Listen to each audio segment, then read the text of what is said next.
মাংস আৰু লাই শাকৰ ৰেচিপি লৈ আজি আপোনালোকৰ মাজলৈ আহিছোঁ আৰু ভিডিঅ'টো সম্পূৰ্ণকৈ চাব। এতিয়া আহক আমি ভিডিঅ'টো চাওঁ। হাই এভৰিৱান, স্বাগতম জনাইছোঁ মোৰ ইউটিউব চেনেল লভিতাছ হেপী কৰ্ণাৰলৈ। আজি মই এটা নতুন ৰেচিপি লৈ আহিছোঁ। এয়া মই আয়োজনখিনি কৰি লৈছোঁ। এয়া গাহৰি মাংস, লাই শাক, কণ বিলাহী আৰু পিঁয়াজ আৰু বাকীখিনি আছে কিবা কিবি। আৰু যিয়ে মোৰ চেনেলটো নতুনকৈ চাবলৈ আৰম্ভ কৰিছে প্লিজ মোৰ চেনেলটো ছাবস্ক্ৰাইব কৰিব, লাইক কৰিব এণ্ড শ্বেয়াৰ কৰিব। Thank you. আহক তেতিয়াহ'লে ভিডিঅ'টো চাওঁ।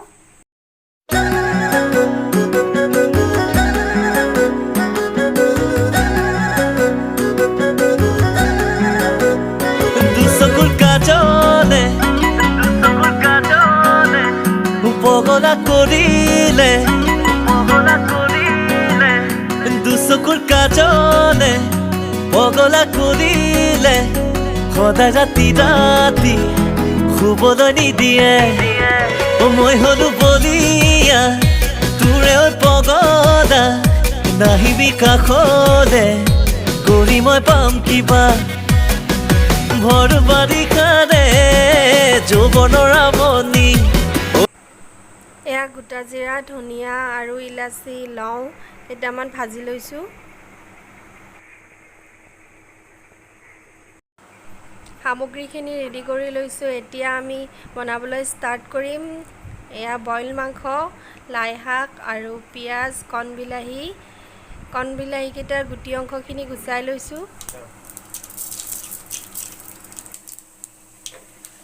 এয়া কেৰাহীখনত তেল গৰম হ'বলৈ দিছোঁ আৰু ইয়াতে গোটা জিৰা, ফোৰণ আৰু তেজপাত কেইখিলামান দিছোঁ। এয়া ইলাচি দিছোঁ আৰু এইখিনি ভালকৈ তেলখিনিত ফুটিব লাগিব, তেতিয়াহে গোন্ধটো ওলাব। আৰু এয়া লং দিছোঁ।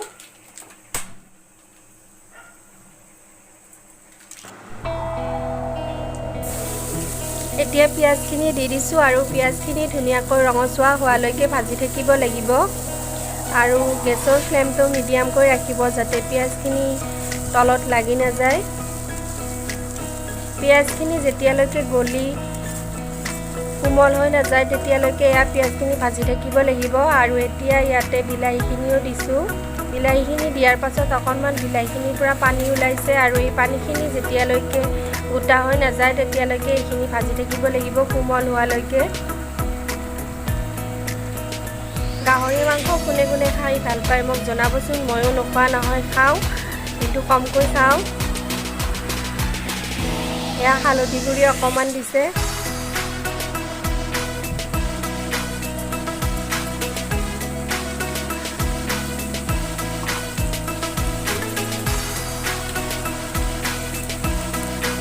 আৰু এয়া কিবা কিবি মছলা এড কৰিছে, গৰম মছলা, জিৰা,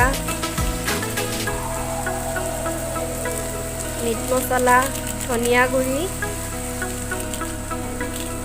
গোটেইখিনি মছলাখিনি তেলত ধুনীয়াকৈ ভাজি ল'ব লাগিব, তেতিয়াহে ফ্লেভাৰটো ধুনীয়া ওলাব।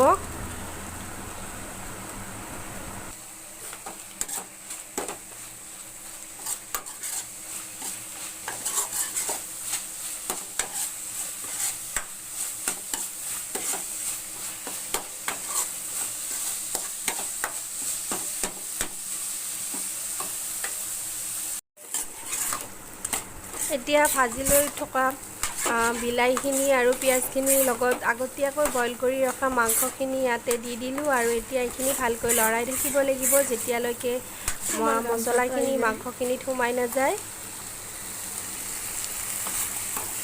এইখিনি ভালকৈ ভাজিব লাগিব যাতে মছলাখিনি মাংসখিনিত সোমাই যায় আৰু ধুনীয়া ফ্লেভাৰটো আহে।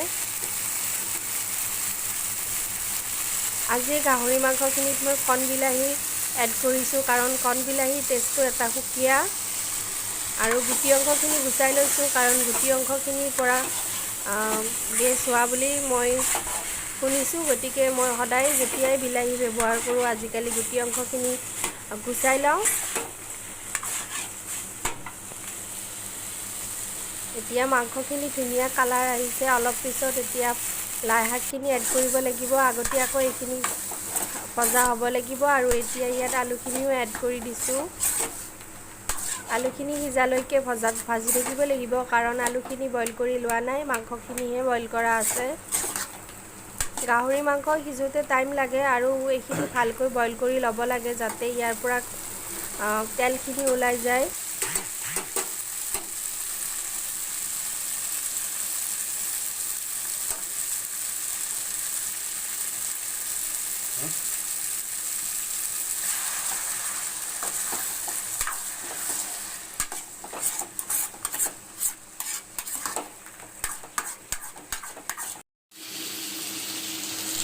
চাওকচোন মাংসখিনিৰ এটা কি লোভনীয় কালাৰ আহিছে, ৰঙা ৰঙা হৈছে দেখিছেনে? কাৰণ মাংসখিনি এতিয়া ভালকৈ ভজা হৈছে আৰু মছলাখিনি ইয়াতে লাগি গৈছে। ভজাকৈ আমি দুটুকুৰাৰ টেষ্ট ল'লোঁ, খাবলৈ ধুনীয়া হৈছে। এতিয়া ইয়াতে অকণমান পানী এড কৰিম।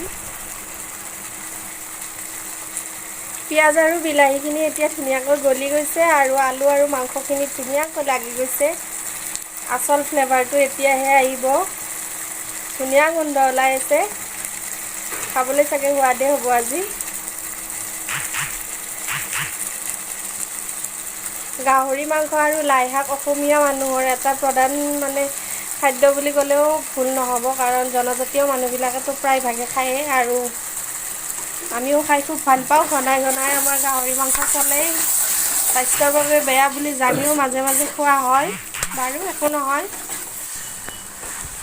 এতিয়া মাংসখিনিত লাই শাকখিনি এড কৰিছোঁ। লাই শাকখিনি কেৱল ধুই পেলাই দুটুকুৰাকৈ কাটিছোঁ আৰু এইখিনি গোটেই সৰু সৰুকৈ নাকাটিব, এনেকৈ দুটুকুৰা কৰি দিব। এতিয়া লাই শাকখিনি ভজা যাব লাগিব। মছলাখিনিৰ সৈতে লাই শাকখিনি একেবাৰে যেতিয়ালৈকে পমি নাযায় তেতিয়ালৈকে ভাজি থাকিব লাগিব। লাই শাক আৰু গাহৰি মাংসৰ সোৱাদ এটা সুকীয়া। লাই শাকৰ যিটো গোন্ধ বা লাই শাকৰ যিটো এটা উপকাৰিতা ইয়াতে আহি যাব, কাৰণ শাক খাব সকলোৱে লাগে আৰু লাই শাকৰ লগত গাহৰি মাংস অতীজৰে পৰা চলি আহিছে আৰু এইটো এটা ভাল কম্বিনেশ্যন। খাই চাব লাই শাকৰ লগত গাহৰি মাংস। আৰু মোক কোনোবাই ৰিকুৱেষ্ট কৰিছিল কমেণ্ট বক্সত আমাৰ ফ্ৰেণ্ডে, গতিকে চাব আপুনি এণ্ড ভিডিঅ'ৰ তলত কমেণ্ট বক্সত কমেণ্ট কৰিব।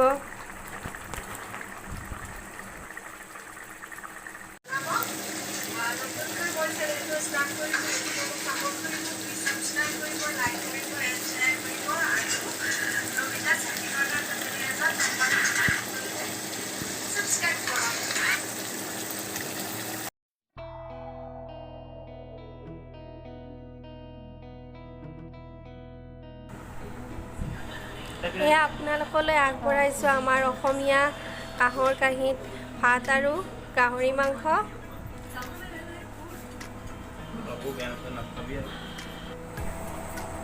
লাই শাক আৰু গাহৰি মাংসৰ ৰেচিপিটো কেনেকুৱা পালে মোক জনাবলৈ নাপাহৰিব। কমেণ্ট বক্সত মোক প্লিজ কমেণ্ট কৰি জনাব।